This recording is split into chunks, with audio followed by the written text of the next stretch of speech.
Hey, and Jan, I'm making this video just for you. This is going to show you everything about your gun that you need to know. Okay, this is the SCCY CPX-2.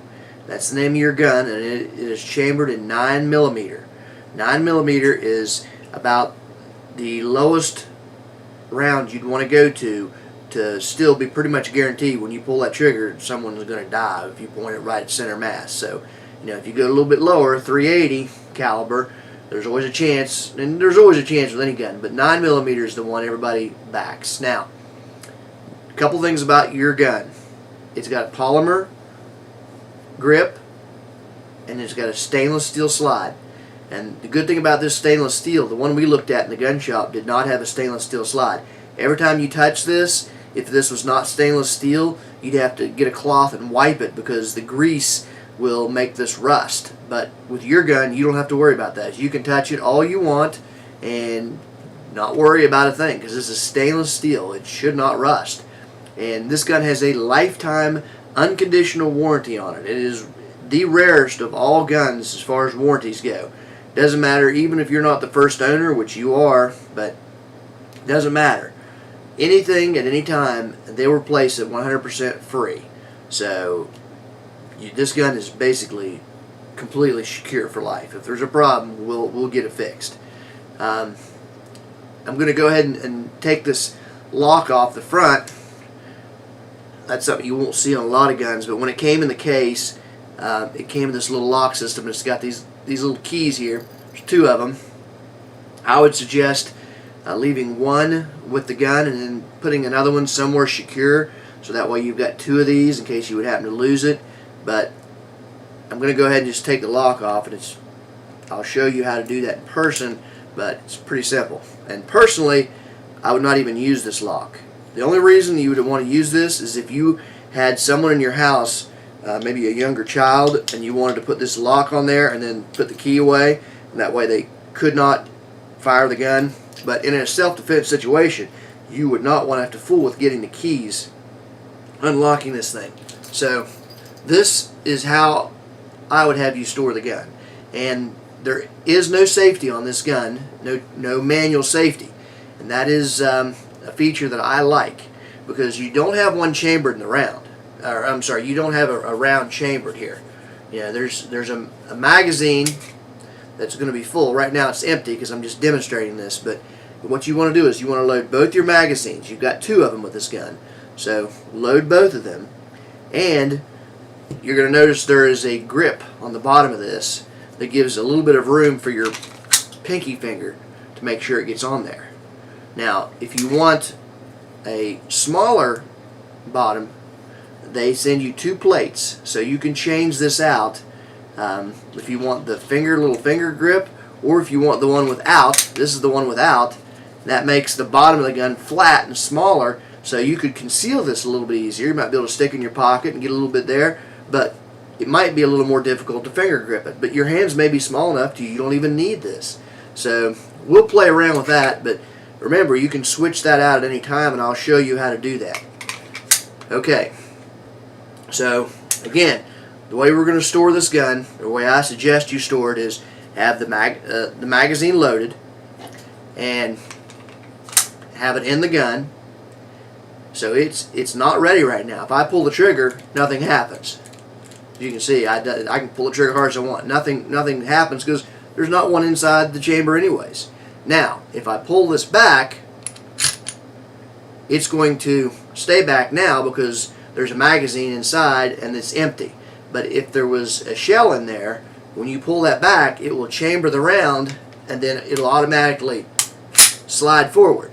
So remember, all you have to do is pick that gun up out of the drawer, out of your purse, pick it up, pull back, let it slide cha-ching back up, and then you're ready to fire the gun. Now, before you get to that, I want to back up and tell you how to pick up a gun at all times. Always keep your finger off the trigger. It's very tempting to just naturally pick up a gun because you've played with toy guns and you just pick up and pull and reach on the trigger, but you need to get your mindset right. That pointer finger is always right like that. So anytime I pick up a gun, pointer finger is out there. No chance of me pulling the trigger. It's out here.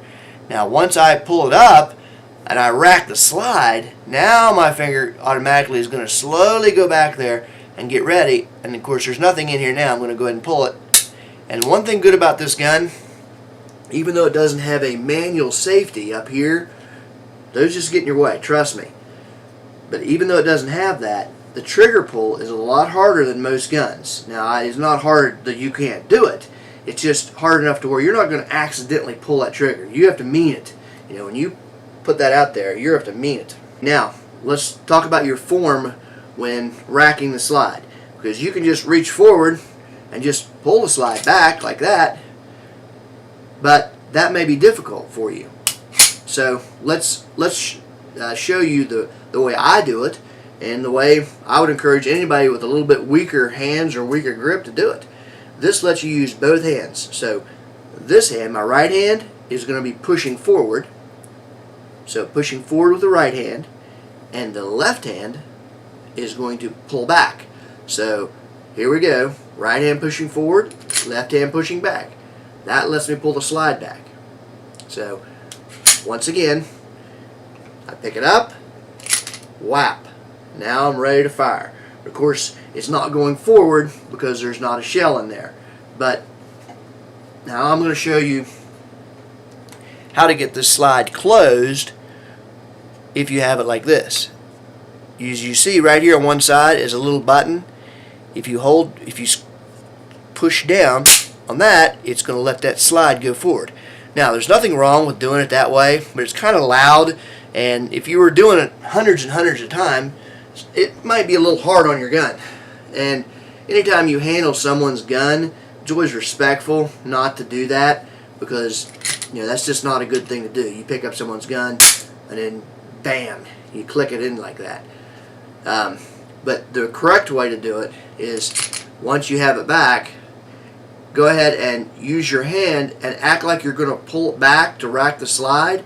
Pull it back a little bit while I push it on the button, and then I let it go forward myself. So it takes a little bit of that stress off there. And you just have to kind of practice doing that, and that way you can do it without, you know, letting it bang forward on you. I'm going to show you some things on this gun that you might not have even known, and that is you have a recoil stock here. This is supposedly something that in your hands is going to take away, it's like a cushion for that recoil. So they made that special. Your sights are not night sights. So I would suggest that I'm going to put a link down below to the bottom of this video. And I suggest that you get night sights on this, because they're about $100 minimum. But if you pull this gun out in the dark, just like this, you're not going to be able to see your sights. Even though this gun has really nice sights for in the daytime. If you were going to carry this, you know, conceal carry this in your purse or wherever, this will be fine. But if you're looking for something at nighttime, now you can't see this. But night sights, they glow in the dark. So I would suggest getting them. It's another $100, but hey, it could save your life. And then the next thing that I would suggest is a laser, and I'm going to put a link at the bottom for it. They actually make a laser that goes perfectly on this. Now they make two, and I highly suggest you go with the one I'm going to show you, because the one I show you is going to be an automatic laser. So in other words, you don't have to take the gun and then turn on the laser. You don't have to find a button and say, okay, my laser's on. It's automatic. As soon as you put your hand on the gun and grip it, not even finger on the trigger, just grip it, that is going to automatically click a sensor that makes the laser come on. And now you see exactly where you're firing the gun. A button that you can actually turn the laser off. So if you wanted to go to the range and you didn't want to fool with having that laser out there to kind of help you as you were shooting, if you just want to get good at using your sights, then you could turn the laser off and it wouldn't come on at all. Then of course you could turn it back on, and when you get into a heated situation, you're certainly not going to have a problem with an extra little laser out there, that dot right on somebody. Okay, just a little range safety here. First of all, go very slow in all your actions at the range. There's never any reason to get in a hurry. Remember, finger never on the trigger until you are absolutely ready to fire. And then you're going to put it on the trigger, and you're going to slowly squeeze, just like it's like you're trying to imagine your right hand just squeezing someone's hand, don't think about your finger doing the squeezing. Think about your whole hand as you squeeze down on that thing. It's something I highly suggest. I'll put a link down here for this.